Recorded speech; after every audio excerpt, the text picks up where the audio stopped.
अच्छा, आप सभाओं उठा के देखिए, हम बोलते हैं। अच्छा, ये प्रेस कॉन्फ्रेंस में भी जिस दिन मैनिफेस्टो आरजेडी ने जारी किया था, अलग से भी हमने इस न्याय का समर्थन किया था। अच्छा, ये बताइए कि 23 तारीख को अगर लगता है कि आपके महागठबंधन की या यूपीए की या सबको विपक्ष की मतलब मोदी जी की सरकार नहीं आती है, तो क्या आप सबसे पहले खड़े होकर के राहुल गांधी के नाम को प्रस्ताव करेंगे प्रधानमंत्री के लिए?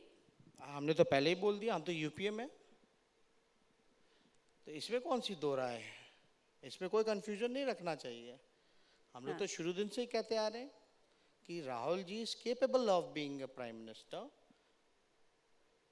Weather experience wise. आप देखिए ना, नरेंद्र मोदी जी जब गुजरात के सीएम बने थे तो उससे पहले वो पंचायत का भी चुनाव नहीं लड़े थे, लेकिन सीएम बने, 3 बार चुनाव जीता, फिर देश के प्रधानमंत्री हैं। लेकिन राहुल गांधी जी के पास तो इतने लंबे अरसे तक का पार्लियामेंटेरियन संसदीय जीवन का एक्सपीरियंस है और देश की सबसे पुरानी पार्टी कांग्रेस को चलाने का काम कर रहे हैं अध्यक्ष हैं, तो इतना एक्सपीरियंस तो है ही उनके पास। लेकिन आपको लगता लेकिन है मोदी जी के पास कौन सा एक्सपीरियंस था मुख्यमंत्री बनने से पहले? कोई बता दे। वो तो भूकंप आया था तो गए थे, उससे पहले तो उन्होंने कोई चुनाव ही नहीं लड़ा था। लेकिन कहाँ हरियाणा के कहीं प्रभारी थे आरएसएस का प्रचारक? एक बात बताइए कि आपको लगता है कि काश राहुल गांधी मनमोहन सिंह की कैबिनेट में मंत्री होते तो बेहतर होता, उनके पास शायद एक्सपीरियंस होता ज्यादा सरकार चलाने का, सरकार के पार्ट होने का। नहीं, वो किसी भी हालत में कभी भी मोदी जी से बेहतर ही काम करते हैं, जरूरी नहीं। आप जबरदस्त फैन लगते हैं राहुल गांधी के। He is a honest man, वो सच्चे हैं।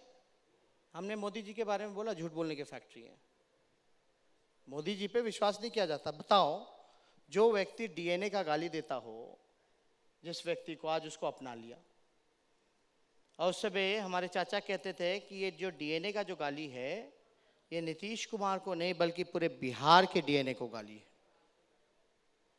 ये कहा करते थे, थाली में से मोदी कह रहे हैं कि उनकी जात को गाली दी जा रही है। मोदी तो यही कह रहे हैं ना कि उनकी जात को गाली दी जा रही है। कोई जात को गाली नहीं दे रहा, कोई मोदी जी को गाली नहीं दे रहा। अरे मोदी जी गाली दे रहे हैं, बिहार को दिया है उन्होंने डीएनए का, तो चाचा हमारे साबित किए, बाल नाखून कटवा के भिजवाए थे ना। कह नहीं मोदी रहे जी तो नहीं। अच्छा, ये बताइए, आपने सुना नहीं क्या उन्होंने कहा कि मुझे कभी नीच कहते हैं, कभी मेरी जात की बात करते हैं ये विपक्ष वाले।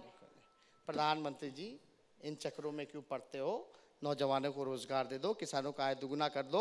जो आपको गाली देते हैं वो उनको गाली देंगे लोग, लेकिन काम तो करो।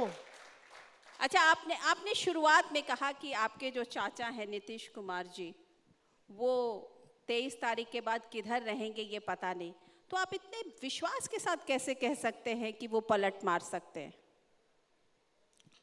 किसी भी आप एनालाइज कोई चीज करते हैं तो उसके पास्ट और हिस्ट्री में जाते हैं। पास्ट और हिस्ट्री, नीतीश कुमार जी, हम बचपन में एक मूवी देखे थे, चाची 420, कमल हसन हुआ करते थे। अच्छा, ये सुनिए तो, अभी देखते हैं चचा 420। ऐसा कोई सगा नहीं जिसको हमारे चचा ने ठगा नहीं। तो आप देखिए, बिहार में आफ्टर फुल मेजॉरिटी 4 साल में 4 सरकार, यहाँ लोग बैठे हैं, कोई एक आदमी अगर बता दे जिस राज्य में 4 साल में 4 सरकारें अगर बनती हैं तो वहाँ विकास संभव है क्या? नहीं, विकास संभव ही नहीं है। जिस राज्य में 4 साल में 4 सरकारें बनेंगी, वो काम क्या करेगा? वो कुर्सी, इस्तीफा दिया ओथ लिया, इस्तीफा लिया ओथ लिया, यही काम है नीतीश जी का 4 साल गया, तो डेवलपमेंट कहाँ गया? तो आप देखिए ना, पहले 2012 में बीजेपी के साथ थे, फिर चुनाव हार गए, 2000 बीजेपी से बाहर निकले, अकेले चुनाव लड़े, हार गए चुनाव, तो जीतन राम मांझी जी को मुख्यमंत्री बनाए, फिर मुख्यमंत्री हटाने के बाद फिर खुद मुख्यमंत्री बन गए, फिर हमारे साथ चुनाव महागठबंधन मिलकर के लड़े, वहां मुख्यमंत्री बने, फिर हट करके फिर बीजेपी के साथ बन गए। तो ये हिस्ट्री है उनका। अच्छा, ये पलटी मारने का। अच्छा, ये बताइए कि प्रशांत किशोर ने का क्या था, उनका प्रपोजल क्या था, सही में क्या आपसे उन्होंने कितनी बार उन्होंने बात की थी, क्या कहा था, क्या आपको उन्होंने ऑफर किया था कि आप मुख्यमंत्री यहाँ के होंगे? और सही बात बताइए एक्चुअली, क्योंकि लालू जी की वो किताब आई है और उसके बेसिस पे ये तमाम बातें कही गई कि लालू जी से नीतीश कुमार की तरफ से ये ऑफर था कि नीतीश कुमार और जेडीयू जो है वो आरजेडी में मर्ज कर जाए। सही है क्या ये सब? बात को समझना पड़ेगा। सवाल नीतीश कुमार जी की हो रही है कि आखिर ऐसा क्या हुआ था कि 6 महीने बाद, ठीक 6 महीने बाद बीजेपी में जाने के बाद वो फिर से विचार कर रहे थे और प्रपोजल भेज रहे थे कि वापस महागठबंधन में ले लिया जाए। इस सवाल का जवाब तो उनको देना चाहिए। अब वो अपने किसी दूत को भेजें, वो एक्सप्लेनेशन दे, ये जायज़ नहीं है। नीतीश जी को खुद आकर के सामने ये कबूल करना चाहिए कि हमारा जो आरोप है वो सच्चा है या झूठा है। मैं तो आपको इतना कह सकता हूं कि किताब में जितनी बातें लिखी गई हैं 100% सही है। देखिए, प्रपोजल ये था, मेरे से कई बार प्रशांत किशोर 3-4 बार मिल चुके थे। लालू जी से मिले जाकर के जब वो बॉम्बे में अस्पताल में जब भर्ती थे। ये प्रपोजल था कि नीतीश जी को वापस ले लिया जाए और ऐसे ऐसे उनका नाम जो है प्रधानमंत्री के लिए अगर थर्ड फ्रंट की बात आती है तो उनका नाम जो है घोषित कर दिया जाए और तेजस्वी जो होगा ये बिहार का चीफ मिनिस्टर होगा।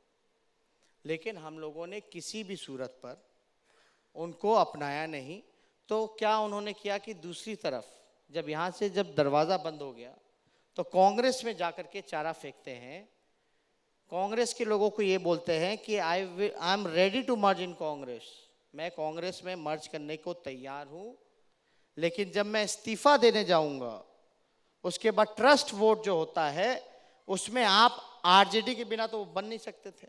तो आप आरजेडी के लोगों को समझाओ, लालू जी तेजस्वी को समझाओ कि वो उनको ट्रस्ट वोट में समर्थन करें और ठीक समर्थन करने के बाद ट्रस्ट वोट के 10 दिन बाद वो जो है कांग्रेस में मर्ज कर जाएंगे। तो ये तो उनसे पूछना चाहिए, ये बातें सच है। पर इतना बड़ा आप खुलासा कर रहे हैं, लेकिन इतनी देर क्यों कर दिया आप लोगों ने? उसी वक्त करना चाहिए था ना। ये तो जब किताब पब्लिशर पे होता है ना, कोई भी किताब रिलीज लेकिन ये तो करना। बहुत बड़ा एक तुरुप का इक्का था आप लोगों के हाथ में, पॉलिटिकल माइलेज जिससे आपको मिलता, आपने इसको आप चुप क्यों लगा के बैठे रहे? ये चीजें आप लोगों को भी पता है। कई बार उस दौर में सवाल पूछे जा रहे थे, नीतीश जी आएंगे, तो हम लोग लगातार कहते थे नीतीश जी के लिए नो एंट्री। हमेशा उस दौर में सवाल पूछा जा रहा था कि नीतीश जी आएंगे तो आप लीजिएगा, नीतीश जी आएंगे तो आप लीजिएगा। पर वो डील ये सवाल कहाँ से आ रहे थे? पर वो डील किस बेसिस पे करना चाह रहे थे, इस बात का खुलासा आपने नहीं किया। देखिए, हम लोग काम करने आए, सेवा करने आए। डील वील प्रशांत किशोर और नीतीश जी को करने दीजिए, बीजेपी के लोग करते रहे, हम लोगों को मन लगा के काम करने दीजिए।